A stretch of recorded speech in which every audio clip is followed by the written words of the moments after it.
Hi all, welcome again to another episode of Naturang Batas, Likas Tama. I'm your host, Jemy Gatdula.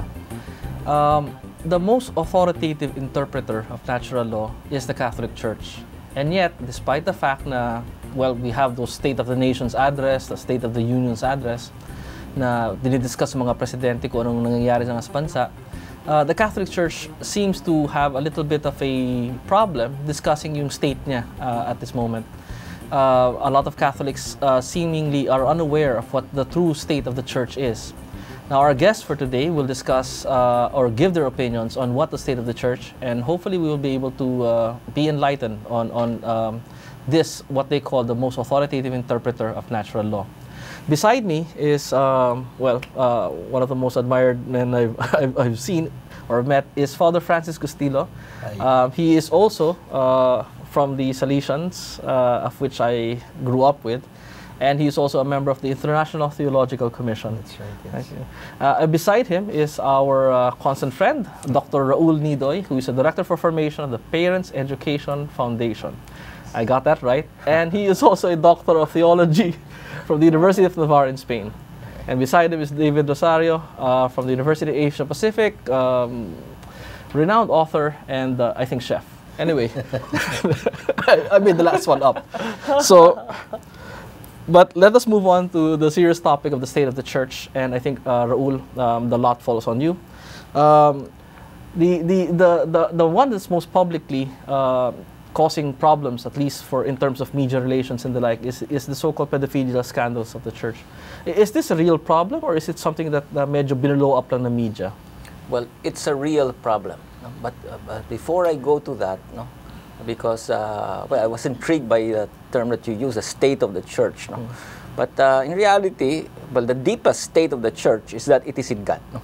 I mean, that is what we should always remember, since we're believers here, right? This is Tiva Maria anyway. So we really believe that God is with this church, no? And will always be with this church. No? But then church means convocation of human beings. So human beings will always have, it will be in space and in time, no? And therefore will be affected by the surrounding culture. And that in fact is one of the analysis of George Weigel. As you know, I mean, there's so many other people who have analyzed the situation of the church. No? And they have seen that it is the surrounding culture somehow, I mean the culture that is hedonistic, that has given way to homosexuality and has approved it, no? That has affected these human beings or members of the church, no? And that is why they have fallen. And these are priests, no? Who have fallen into this. No? But again, of course, this is bad, and the church really has condemned it.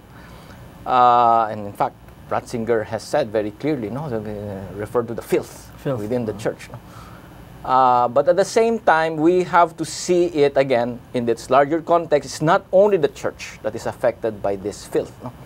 In fact, there's a lot of studies that have said that in some denominations, no, there have a lot more. No? Or in the public schools in the United States, for example, there are many teachers, no, who do this thing. No?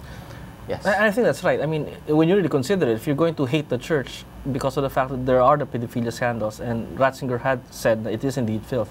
But I think if you're going to look at the institution that has the most number of sexual scandals, pedophilia or incest, it would most likely be the family rather than the church itself. That's a good point. And I think even the Boy Scouts probably would have a higher number of these types of scandals. That's true. But David, I think you have something to add. Well, what I just wanted to add to this is, even if these scandals do happen, we cannot generalize and say that the whole church is engaging in this. Because, I mean, if perhaps 10 or less than 10 or thereabouts out of 1 million or 100,000 engage in this, and you clearly can't say that this is really a very big and pressing concern for the church. Although, having said that, just one is already bad.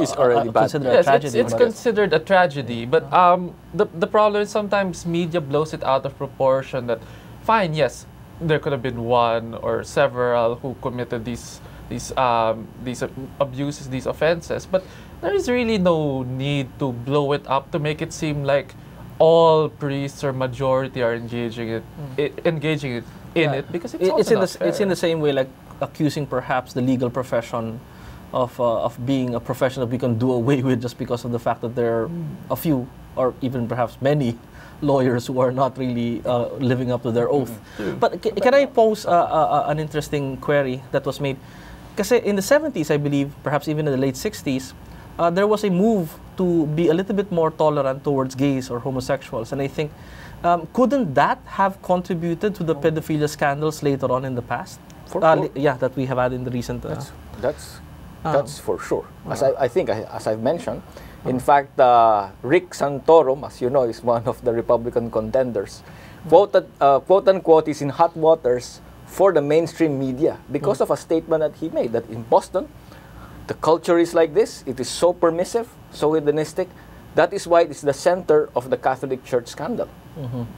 But so of course, for the pro-homosexuals, that is bad. It's as if you are blaming everybody else, no? In that blaming the people there in Boston. But but if I also say, I mean, siguro ang sasagot naman nila would be, hindi naman puro pedophilia scandals ang malaking problem. I think even there was an admission recently by one of the local bishops that I think one of the bigger problems would be priests having mistresses around. I mean, could you comment on that? Having mistresses? Yeah. Well, of course, that is a problem. And then I don't know the extent by which that happens here, no? Well, I don't have any data, but for sure, it is something bad, no? But I don't clearly see your question. I mean, are you saying we want to discuss more about that, the priest having mistresses? No, because of the fact that people say, no, well, okay, fine. It's probably because you loosened up on homosexuality. That's why you have all these pedophilia scandals.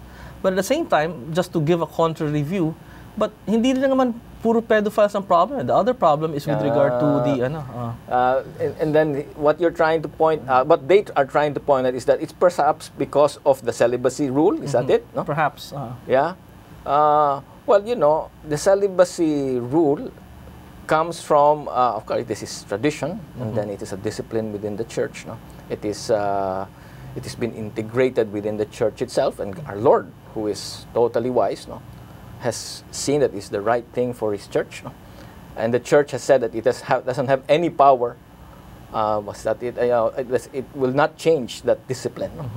No? And then also remember that all of these things are breaches, no, of God's wisdom and God's rule. No?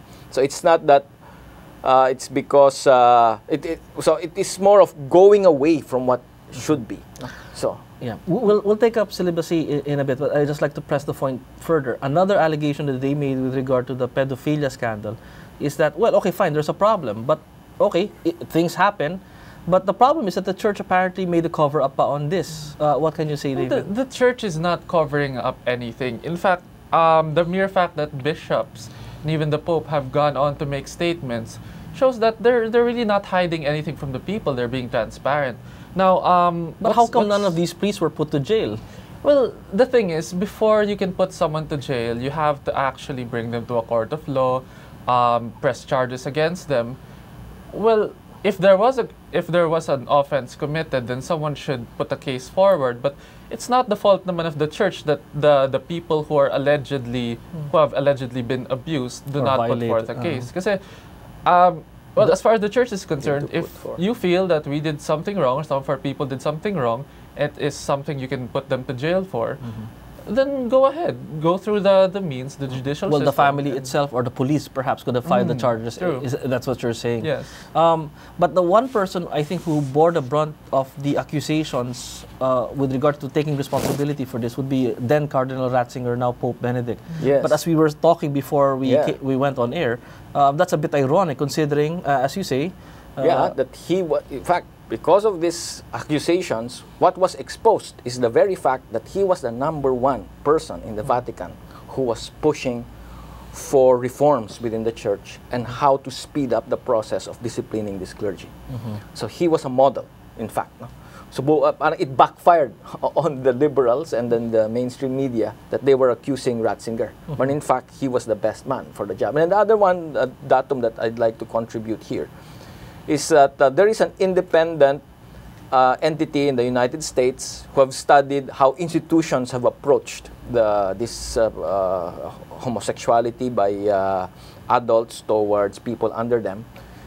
According to this entity, the church is the one that is doing the most compared with all of the other entities. No? Doing the most in what? In terms of reforming their systems, disciplining the people. No? So, and then also in terms of studying what are the best ways of solving this.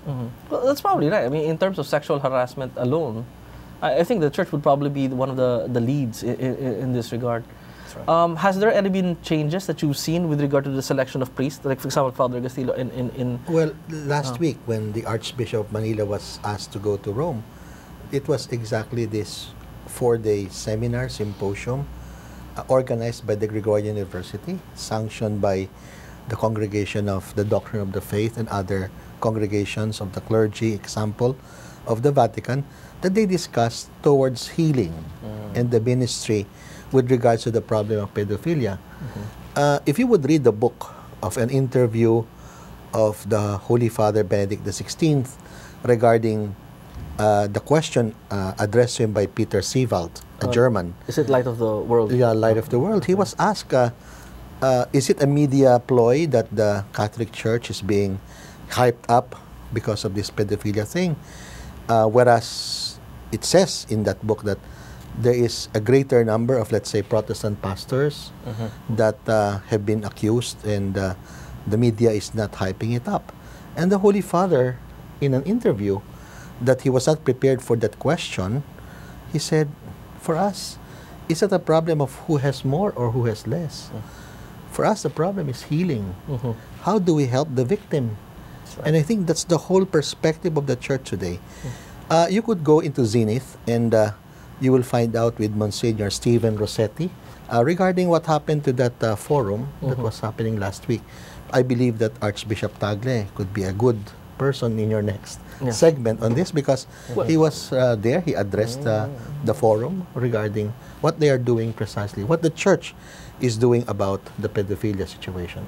If I may just give a blunt question, do you think itong pedophilia accusations have any connection to the church's battle against contraception? I don't know. But then the truth is, people really look up to the church. No, because as Father Francis was saying, and you mentioned also earlier, other denominations have this problem, other institutions have this problem, and yet they're blowing up as far as the church is concerned. Isn't it because of the fact that they're fighting against contraception? You know, if okay, the news looks for things that are how do you call, hot, no? And scandalous, no? You know, somebody who is up there, and then you compare somebody who's up there, somebody who is normal, no? And this person who is up there commits something that is the same as a normal person. What is bigger news? That is how I see it. Or it's like perhaps yung kasabihan ng Pilipino na kung sino may bunga, siya yung binabato. Well, that is a normal reaction of the media, I would say. Well, we'll have to wrap up this segment, and I hope you can still join us. We will be discussing a lot more things, particularly the problems that are confronting the church. Please stay with us.